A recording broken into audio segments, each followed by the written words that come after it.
प्रेरणा की स्रोत व ममता से भरी माँ। माता पिता प्रेरणा के स्रोत होते हैं। वे हमें संसार में ही नहीं लाते, अपितु हमें इस योग्य बनाने के लिए अपना समय, अपनी ऊर्जा, अपना तन मन धन सब लगा देते हैं।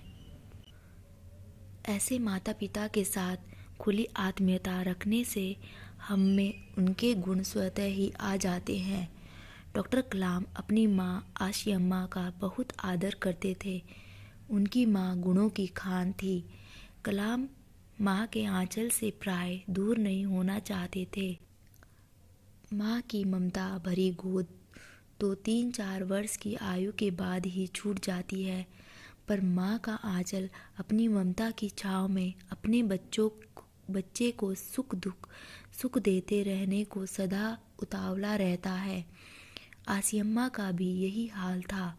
वे कलाम पर इतनी ममता लुटाती थी कि उन्हें अपने से अलग करने में उन्हें बहुत कष्ट होता था। कलाम भी माँ की इस ममता को दिल की गहराइयों से महसूस करते थे। वे माँ की निकटता के लिए तरसते थे। जब वे आगे की पढ़ाई के लिए बाहर गए तो उन्हें घर छोड़ना पड़ा। माँ आशियम्मा का कलेजा भर आया।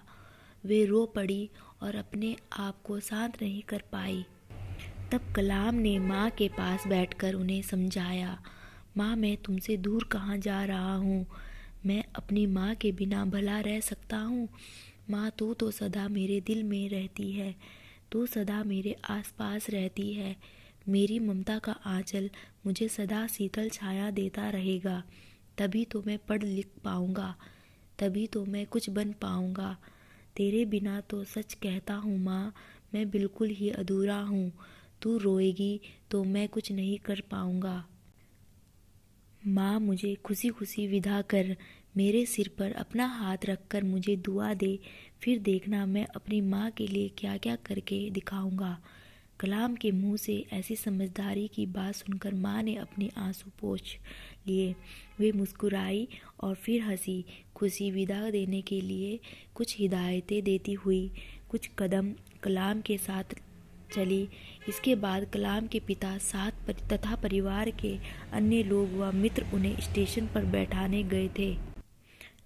रेलगाड़ी में बैठकर स्कूल की ओर यात्रा करते समय कलाम के मन में माँ की ममता थी, माँ की यादें थी, माँ की हिदायतें, झिड़कियाँ और शरारत करने पर की गई शक्तियाँ थी। कलाम का हृदय माँ की ममता से सराबोर था। कोई बच्चा जब पहली बार घर छोड़कर बाहर अकेला रहने के लिए जाता है तो उसे सबसे ज़्यादा माँ का वियोग खलता है। माँ से बच्चे के मन का तार सीधा जुड़ा हुआ होता है। जब वह तार तनाव झेलता है तो बड़ी पीड़ा होती है और जब वह टूटता है तो दिल ही टूट जाता है।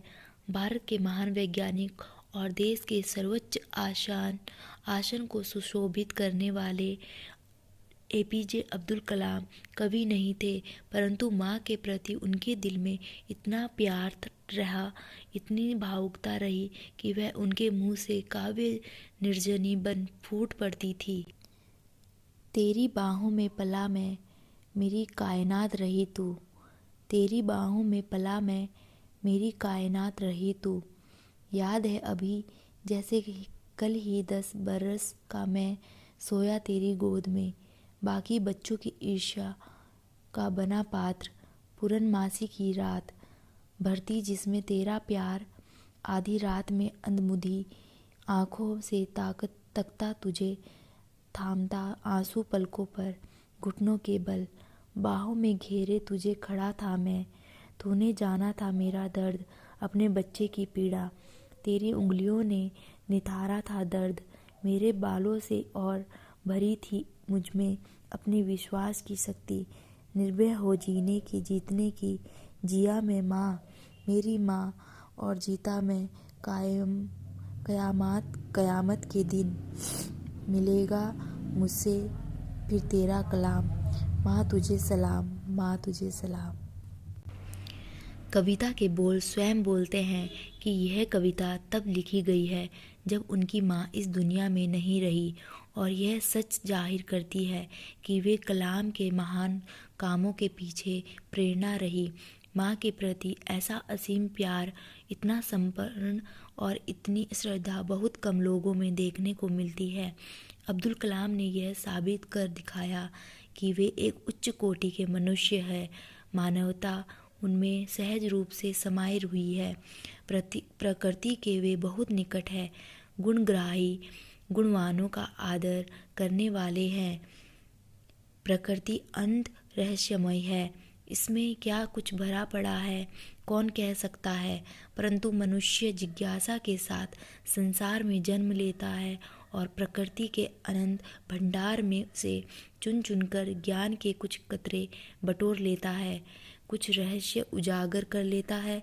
प्रकृति के रहस्यों को खोलने के लिए मन की शांति, मन की एकाग्रता बहुत जरूरी है, जो केवल उन्हीं को मिल पाती है जो जीवन में आने वाले व्यक्तियों, घटने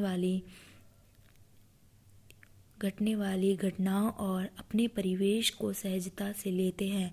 कुछ ग्रहण करने और उसे संभाल कर रखने के लिए सहजता आवश्यक है। कलाम का बचपन कुछ इस प्रकार बीता कि उनके मन की सहजता पूरी तरह बनी रही।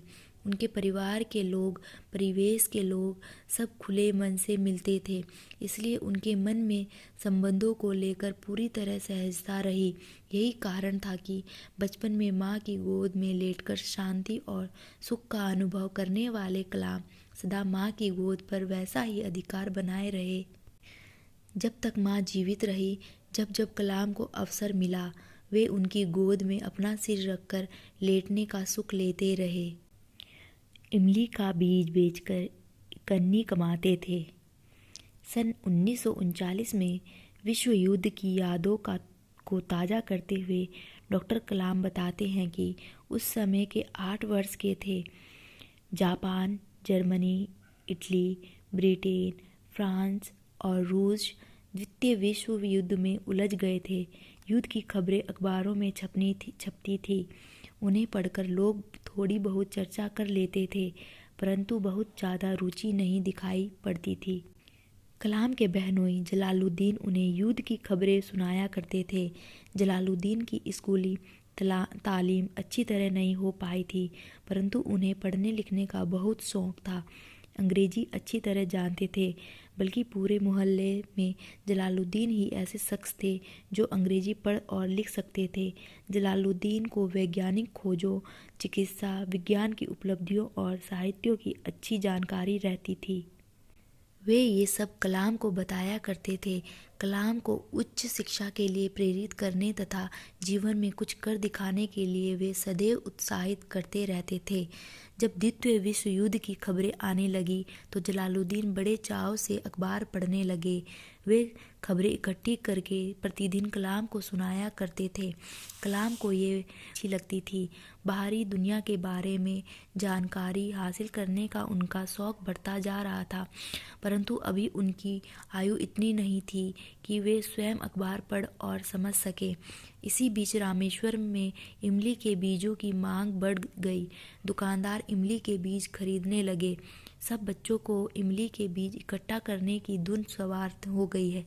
वे दूर दूर तक इमली के बीजों की खोज में निकल जाते और शाम को परचून की दुकान पर इन बीजों को बेचकर एक इकन्नी पा लेते थे। 8 वर्ष की उम्र में प्रतिदिन इकन्नी की कमाई करना उन्हें इतना अच्छा लगता था कि वे खुशी से उछल पड़ते थे और घर आकर बढ़ चढ़कर अपनी उपलब्धि की तारीफ किया करते थे। हेलो दोस्तों, इससे हमें यह सीख मिलती है कि हर एक छोटा व्यक्ति कभी कमज़ोर नहीं होता। जो मन में ठान ले उसे पाकर ही दम लेता है। कभी भी किसी को कमज़ोर नहीं समझना चाहिए, चाहे वो अमीर हो, गरीब हो, छोटा हो या बड़ा हो। जय जवान, जय किसान।